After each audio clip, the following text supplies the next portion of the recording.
Welcome to Banta. Are Ghanaian men intimidated by confident women?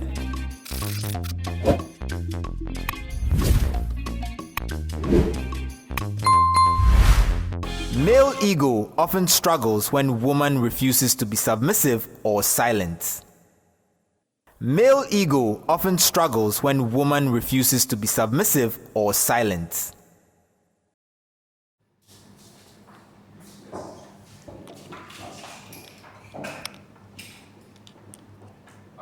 I'll agree with that because I live in a society where culture and even religion is used as reasons why women should submit to men instead of the usual wives submitting to husbands. So the logic for that side is stretched. And I've seen what happens when men meet resistance from women who speak out for themselves. Sometimes it can be aggressive, sometimes it can even be violent. I believe that there are a lot of people, men especially, who cannot stand it when women speak up for themselves. And I'll say it's because of the culture of silence. And so you get a lot of men who are willing to even hit a woman simply because she shared an opinion. Men who think women are proud simply because the woman shared her opinion. So I think that the ego of a man is resistant to the confidence of the woman. Those who don't agree.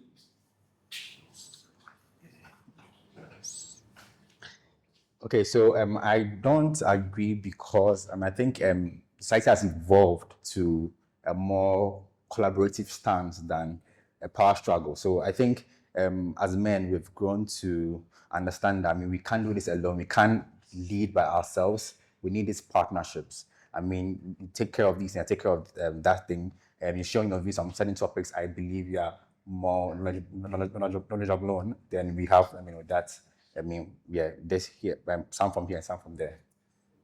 I want to pick up on something you said. You said, men, we can't lead by ourselves, which feeds into the socialization that's been spoken about, that we have been socialized into believing that we are meant to be leaders.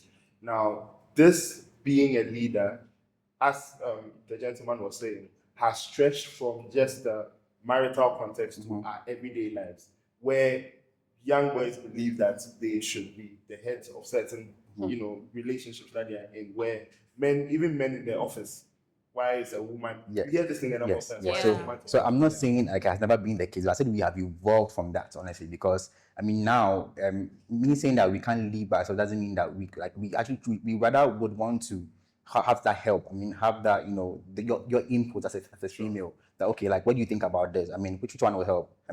We've come to understand that two ways are better than one in leadership. So I think we are doing more on that path than exclusively taking some decisions by our own as men. I don't even think we evolved as much because look, you hear so many times in society that how they as a woman talk to a man. Yeah. It's up to you. Yes. Yeah. So okay. So yeah, it's there. But then, as I said, this is not an issue of what is out there. It's more of I think what you have seen and what I've seen. So in my circles, or let's say my echo chamber, I mostly see men welcome ladies' views. Honestly, I do think it's a question of what is out there. We have to, and we can never say what is other thing we run the numbers. Honestly, we do the research to prove this is the actual. I But then think that I've it's had more many experiences where the men couldn't stand me because I shared an opinion.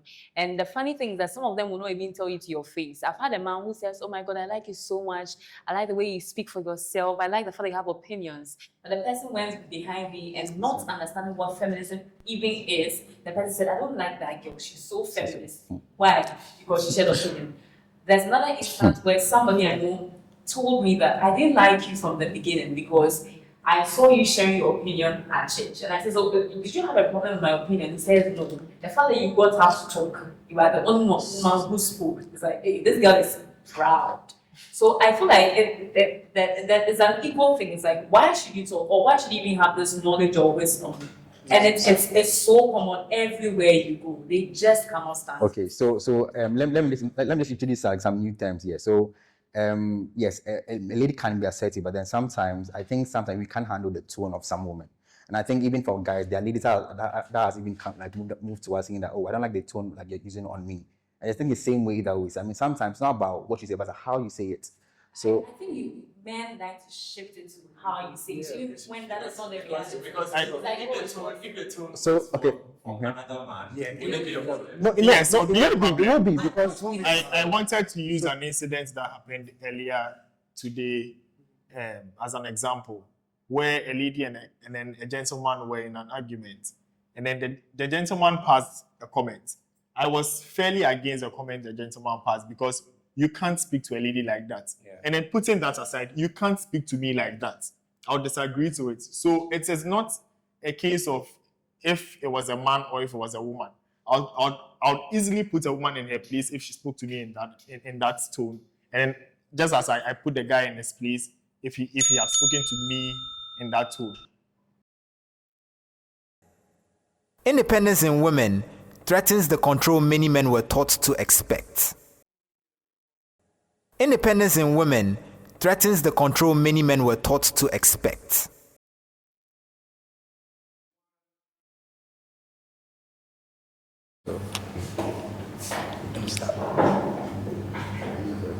All right, so in our society, the Ghanaian culture, men have been taught like they have to lead, they are always in control. And so when they grow up or they meet a lady who challenges them, it shakes them because they're being expected. It's like a new information they are processing. So they don't have the opportunity to accept it just as it is. So they say like being, the lady is being disrespectful or she's being too loud, you know. I think Kelly mentioned earlier that it is by part of our socialization. We are taught to expect these things. Yeah. We made a comment earlier that there's been progress. But I remember being in high school knowing that the boys' prefect was stricter than the girls'. So And if I may even add one more analogy, that for so many men, if you give them the scenario where you and your wife are having a dispute about something, whose view do you think carries? Every man just assumes it is. Yes. It just assumes that you have the final say. Because because you're the man. Culturally, you are seen as the head of the household, Yeah. so you make the final decision. Yeah. It doesn't sound like a collaboration in that manner. Okay, those.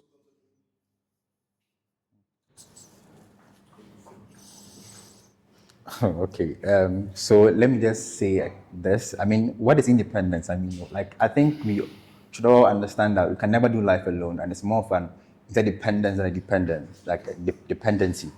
So if, as a man, you feel threatened, or as you are saying that men are threatened by ladies being more assertive or being more like at par with men, I really won't agree with that, but I think as I said earlier, we've actually evolved from that. We've come to understand that, no, we cannot actually make this work unless we partner.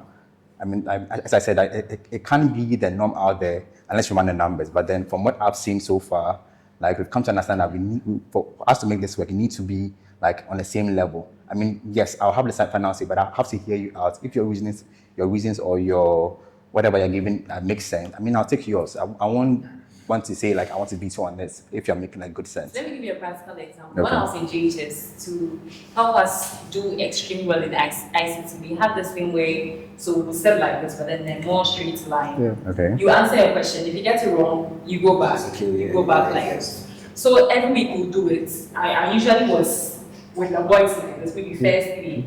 Then there was this day that I kept getting the answers wrong. And you know how you people react when your team like scores a goal. That is exactly what the boys did. That's and you know, they were so young, but then reflecting on it, it's like it's an inner thing. Like the woman cannot lead. She cannot be ahead. She cannot be first. And at that age, they probably were not thinking too much into it. But this is how the whole social construct has crept into their way of thinking. So you are saying if it was a male, it's going to escape that sort of reaction. That's what you're saying. Because there was no girl. I have seen examples of what she's talking about. This is my best where parents come for graduation and are surprised that the valedictorian is a woman. Like, how did you people allow a woman to be first? Before I want to say a little bit of something that another way that I think the independence of women control threatens the concept of control is that independence in my head is the ability to have your own resources. The access to resources is a very prominent contributor to whether or not a woman stays in a marriage. You understand? So you have so many situations. That's why right now the position of the law has changed on how we distribute property that has been acquired during a marriage and everything. Because access to resources affects, it's a tool of control, it's economic control over the woman. And so when you have a woman who is more independent, it obviously threatens that control. Because then she doesn't need your resources for anything. She can just leave and go. She's fine. And I think there's a famous story of a Nigerian singer who was constantly physically abused by her husband because the woman was there in the limelight. And it came out later that the man was even controlling her finances. And so she could not eat from her money, she could not travel, simply because he was envious of her light.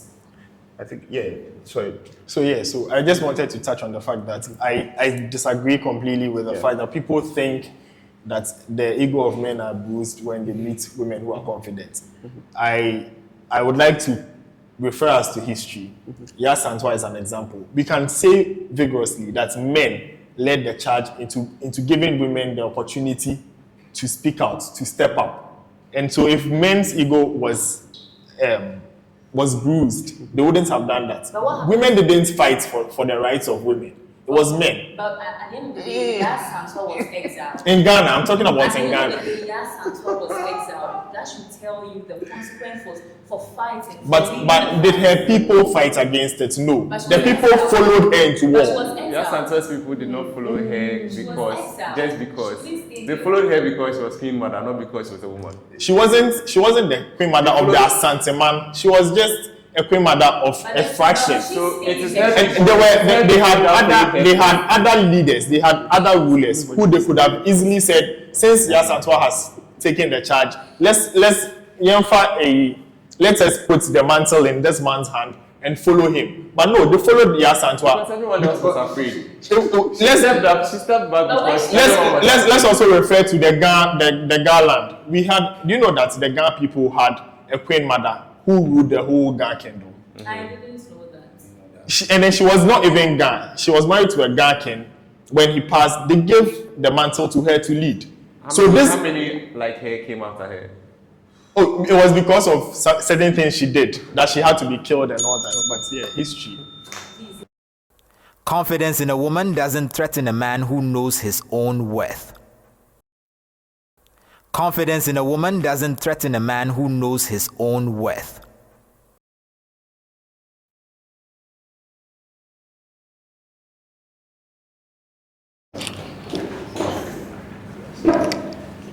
I totally agree. I'm the only woman on the panel, and I have many experiences, and I've met men who are genuinely not triggered, but that have pushed me to higher heights because they believe that there's just so much in a woman. The ability to nurture, the ability to provide, the ability to think, not just for myself, but for the entire nation. So yeah, that's it. All right, so I'd like to start by saying that I'm glad all of us came to sit on this. And no one decided to stay behind because it is clear and it is fact that for men, once a man is confident in himself and then he knows his capacity, he knows what he's up to, he sees no fears, like he sees no boundaries. He doesn't see you, the next person, as a threat. Yeah. And then I would like to use myself as an example. I am the youth leader of my church. But then at a higher level. So my church does it in courts. I'm on a higher court. But then for my direct congregation, the leader is female. And then I had to encourage. I remember she didn't want to take the position, even the leader before her. I was supposed to contest with the leader before her. But then I knew her potentials. I knew she could do the work. And even though she was scared of the fact that I'm the guy, and then a lot of people would easily. So because of that, I even had to step back and then just allow her go for the race. And then this is just to say that for men who understand their worth and then they know what they are about, there's no fear of, competition. Right.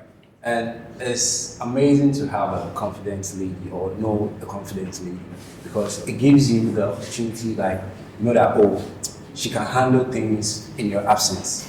And I don't know why someone would not like a confidence lady. Sure. See, the only thing which you might step back is maybe you think maybe she's going to take your power back. That's not something which, as a guy, you should focus on, because confident lady gives you the opportunity to elevate yourself. You see, you know, okay, I wake up and she's giving you the encouragement. Maybe sometimes it's not easy to be like a guy. You have a whole lot of things you're processing. But if you have a lady who like, oh, Joe, you can do it, that kind of thing, it's very, very nice. No, Yeah. I wouldn't discourage anyone not to like appreciate any confidence lady.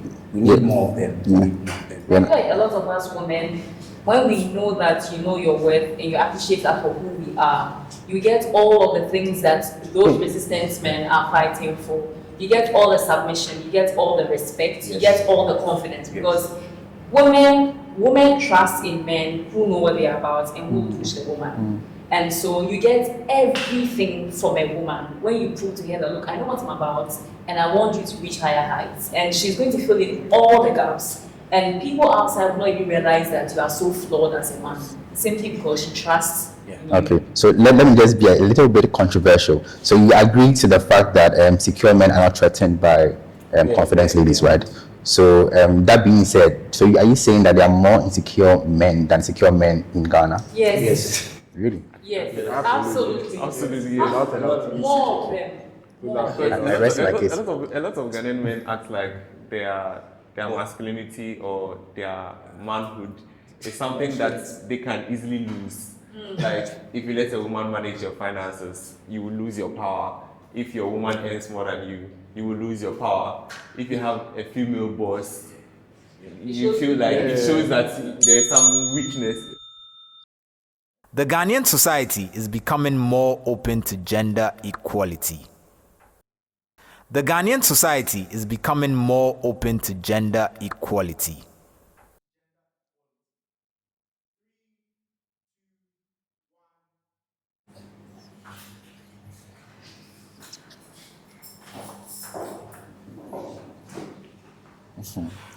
I think I actually said this in my previous submissions, that we're actually evolving to where we understand that we can't do this thing like alone as an individual male or individual female. So we've come to understanding that we need to partner and get things done. So yeah. I sit here quite hesitantly because there is some progress, but I don't think it's significant enough. It's fast enough, because we are getting to the position where we are starting to see women as equal to men, but then there's still the idea that men are just a little bit higher. Feels a lot like benevolent sexism. Yes. Where we are just allowing. We are allowing you to take some power so that. Okay, those agree. I strongly disagree, and I have a very recent story to tell. So I'm in school, and this semester we're supposed to choose one elective, and one of them is gender studies. And then you get about 90% of the men in class saying, oh, feminism things, women empowerment things. No, I'm not going to do it. And it shows that a lot of men using those people for my class are not ready, or they are not buying into the whole idea of gender equality or equity, I'll put it. And so I don't think that we are making good progress. And this is a class full of people who have first degrees, second degrees, and there's diving professors in the class. But if I don't want to do French, doesn't mean I hate stuff like. So I told you some of the comments that they passed. Yeah. So there's context. The context of Some of the context, like they want to do it, and it's what? Yeah, because it's these feminism things, and then these women empowerment. And you know, in the Ghanaian society, and interacting with so many people, I realized that they don't even understand the whole concept of feminism. So they think it's women trying so hard to fight men or fight things to force their way. Our inability to understand that is actually okay. I don't play the blame game here, but it's more of like you people that preach it. I don't think so. Preach, like try to explain the whole feminism They thing. say that People don't I think understand women feminism don't because really- of feminism. Because honestly, because I'll tell you those who preach feminism. okay, who preach feminism? No offense to pastors. I'm a very Religious I'm a hospitals. very good Christian and I'm very close to God. So I've heard several pastors stand behind the pulpit to say, feminism, that's evil agenda. And it is puzzled because the junior pastor is not even going to read about feminism, go to another pulpit and say, feminism, that's evil agenda. But if you sit and listen to Chima Amanda, who says, I am feminist, she will tell you we should all be feminists. And what are we fighting for? Equity. I have gone to school with you. We both have a degree. Efficacy, same. Give us equal opportunity. If the salary, same salary. Don't say because I go through biological processes, because I'm going to go on maternity leave. I slept with my husband to get pregnant. Don't tell me that because of all of these things, I'm not entitled to the same salary. Taraji Henson brought it out. She's a phenomenal actress. Everyone can attest to it. But she cries day in, day out that because she's a woman, she's not getting the money that actually reflects her value in the film industry.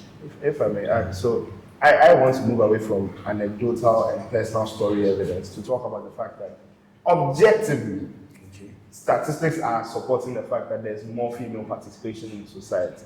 You look at statistics of women in leadership, girls enrolling in schools, even prison. There are a lot of women in prison. Yes. So exactly.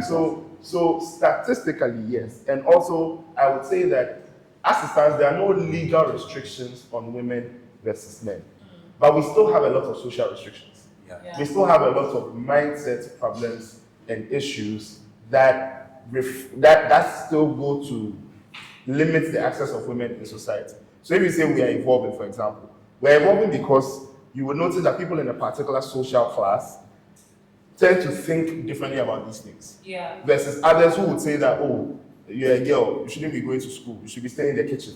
Or even if you are going to school, when you come back, you are the one who is doing most of the chores in the house. You understand? Versus your siblings who would be able to do their homework. If there's a need for group studies, then they can go for group studies, but you have to work. These things still happen very commonly. Yeah. A lot of people, if you want to choose a help in the house, it is a girl you will. It's not a boy. Some people take a boy, sure, but very commonly it is still a girl. And I will also add, I said I won't use anecdotes, but I also add anecdotes that I have sat through a lot of, matrimonial proceedings and divorce proceedings.